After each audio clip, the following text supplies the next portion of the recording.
আসসালামু আলাইকুম প্রিয় দর্শক, আপনাদেরকে একটা বিষয় আজকে অবগত করতে চাই।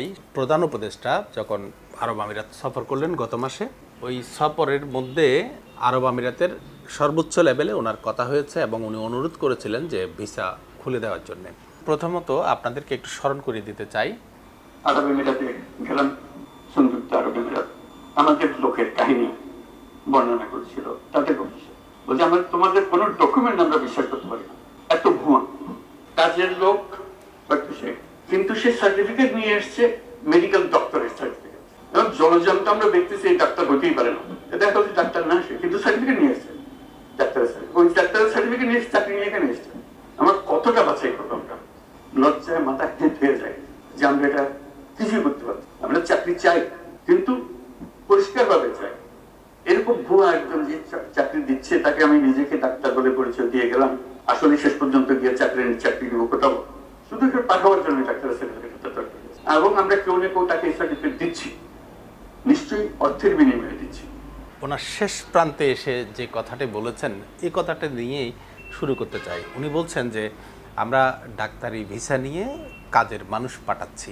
কাজের মানুষ যারা এই কাগজগুলো শনাক্ত করেন বা অ্যাটেস্টেশন করেন, উনি বলছেন আমরা কেউ না কেউ দিচ্ছি।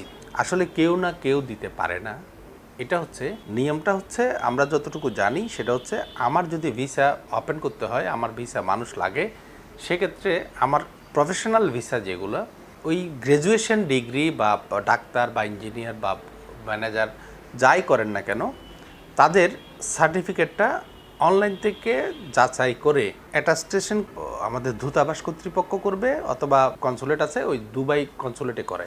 এখন কনসুলেট ছাড়া তো বাইরে কেউ করতে পারে না। তবে গত 2-3 বছর যাবত আমরা দেখে যাচ্ছি যে দুবাইতে পশুয়া নামে একটা কোম্পানি তারা সেবা দিয়ে যাচ্ছে বেসরকারিভাবে, এবং তারাই মূলত এই অ্যাটাস্টেশনের কাজটি করেন। অ্যাটাস্টেশনের কাজটা ওনারা কনফার্ম করে যখন আরব আমিরাতের সরকারের কাছে সাবমিট করে, তখন সাবমিট করলেই ওনারা ভিসাটা কনফার্ম করেন।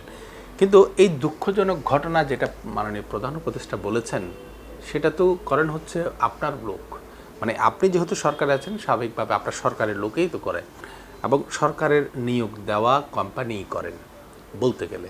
এই পশুয়া নামক যে কোম্পানি এই কাজটি করেছেন, আমার কথা হচ্ছে উনি যে দুঃখের কথাটা বলেছেন, সেই দুঃখটা তো সবার, কিন্তু এটার জন্য কি করেছেন আপনি? গত 1 মাসে আপনার এই বক্তব্যটা আমি কয়েকবার করে শুনেছি। যতবারই দুবাই ভিসার কথা বা আরব আমিরাতের ভিসার কথা আসে, তখন আমি ওনার বক্তব্যটা মাথায় আসে, এবং আমি সে কারণেই বলছি যে চিফ অ্যাডভাইজার স্যার বক্তব্য দেওয়ার পরে আপনার কি কোনো উইংস এটা নিয়ে কোনো কাজ করেছে? আমার মনে হয় না এখনও পর্যন্ত, আমার জানা মতে আমি এখনও পর্যন্ত জানি না যে আপনার কোনো ইনকোয়ারি টিম এটা নিয়ে কোনো কাজ করেছেন। বিতর্কটা ছিল যে কোনো বিনা টেন্ডারে পশুয়া কোম্পানিকে এই কাজটি দেওয়া হয়েছিল, এবং বলা হচ্ছে তখনকার সময়ে বিভিন্নভাবে আমাদেরকে বলা হয়েছিল, যে আমাদেরকে বিভিন্ন মাধ্যম থেকে বলা হয়েছিল যে কোটি কোটি টাকার লেনদেন হয়েছে। তৎকালীন সরকারের বিভিন্ন বড় বড় মানুষ ওখানে সংশ্লিষ্ট ছিল। এখন আশ্চর্যজনক হলো সত্য যে যেটা আমরা শুনেছি, যে আরব আমিরাতের এই কোম্পানিকে, পশুয়া কোম্পানি যেটা এই অ্যাটাস্টেশনের কাজটি করেন, যে ডাক্তার কে হবে, মানে ডাক্তারের সার্টিফিকেটটা যারা অ্যাটাস্টেশন করেন, এই পশুয়া কোম্পানি এখনও বহাল তবিয়তে আছেন। এবং আমরা এটাও শুনেছি যে এখন একটি রাজনৈতিক দলের সিনিয়র কয়েকজন নেতা এটার সাথে ইনভলভ হয়ে গেছেন। আমরা যেহেতু সরাসরি প্রমাণ নেই, সেই কারণে বলতে পারবো না, কিন্তু এটা বলতে পারি যে বিনা টেন্ডারে পশুয়া কোম্পানিকে যে কাজটি দেওয়া হয়েছে, এই কাজটি এখন কিভাবে চলে, প্রশ্নটি কিন্তু খুবই মানে আশ্চর্যজনক। এই প্রশ্নটা উঠে কিন্তু কারো কাছে উত্তর নেই। আমি সে কারণেই আমি ইউনূস স্যারের এই বক্তব্যটা আবার শুনছিলাম। তো উনি এত কষ্ট করে বললেন, কিন্তু কাজটা কি করলেন? কাজের বুয়ার জন্য ডাক্তারের পারমিশন কে দিয়েছেন? এরকম কয়েকটা ধরে ধরে 4-5টা, মিনিমাম 4-5টা অন্তত ধরেন, 4-5টা ধরে এই অ্যাটাস্টেশনটা কে করেছে, কখন হয়েছিল, কে সাইন করেছেন, তাদেরকে তো ধরা যায়। এরকম 4-5টাকে নিয়ে একত্রে একটা বড় শাস্তিমূলক ব্যবস্থা নিলে তাহলে তো একটা, এই যে আপনি কষ্ট করে কথা বললেন, এই কথাটার বাস্তবায়ন তো আমরা দেখতে পেতাম, তাই না?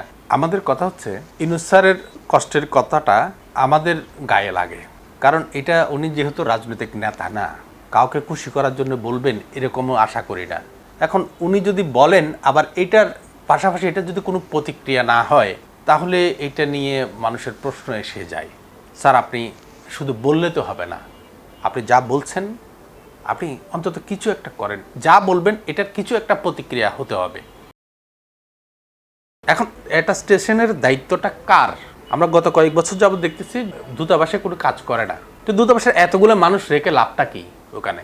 যদি পশুয়া কোম্পানিকে দিতে হয়, আমার পশুয়া কোম্পানি সম্পর্কে তেমন একচ্ছত্র কোনো ধরনের অভিযোগ নেই। আমার অভিযোগটা হচ্ছে পশুয়া কোম্পানি যে কারণে, যে পরিস্থিতিতে এই ধরনের দায়িত্বটা নিয়েছেন, সেটা নিয়ে প্রশ্ন আছে। উনি বিনা টেন্ডারে করেছেন। আমি একটু দেখাতে চাই Bangladesh passport and consular service centre, যেটা হচ্ছে পশুয়ার এই অফিসটাতে আমি গিয়েছি। এই অফিসটাতে মূলত কি কি সার্ভিস দেয়? ভিসা সার্ভিস, ওরা একের পর এক দেখাচ্ছে। বার্থ রেজিস্ট্রেশন, তারপর অ্যাটাস্টেশন সার্ভিস। এই দেখছেন, এই অ্যাটাস্টেশন সার্ভিস মূলত ওরা এই 4-5টি কাজই করেন। এই অ্যাটাস্টেশনটা করেন হচ্ছে এই পশুয়া কোম্পানি, এটা তাদের ওয়েবসাইটে দেওয়া আছে। তো তাহলে এই পশুয়া কোম্পানিকে তো তলব করা যায়, তলব করে তাদেরকে বলতে হবে যে এই এগুলো তোমরা কোন ভিত্তিতে, কিসের ভিত্তিতে অ্যাটাস্টেশন করেছো।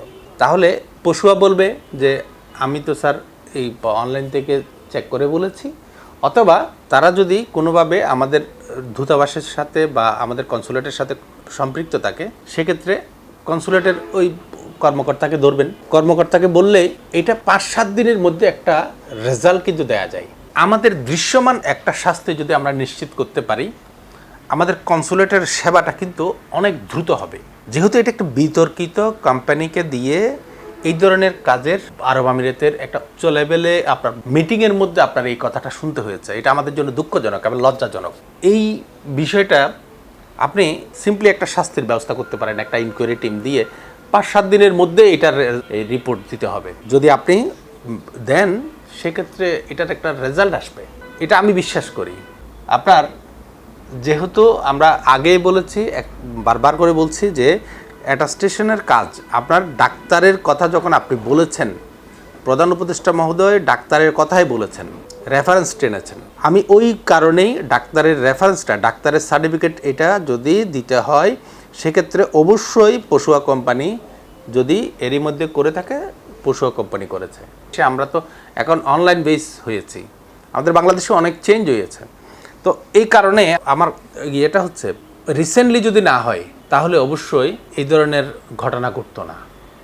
তো রিসেন্টলি যদি হয়ে থাকে তাহলে পশুয়া কোম্পানি দায়ী আছে, ওখানে দায়িত্ব আছে। তা আমরা এই পশুয়া কোম্পানিকে আপনি জবাবদিহিতায় আওতায় এনেছেন, বরং আমরা দেখতে পাচ্ছি তারা তাদের কাজ করে যাচ্ছেন এবং এখন তারা আরও শাখা বাড়াবেন, এটাও শুনেছি।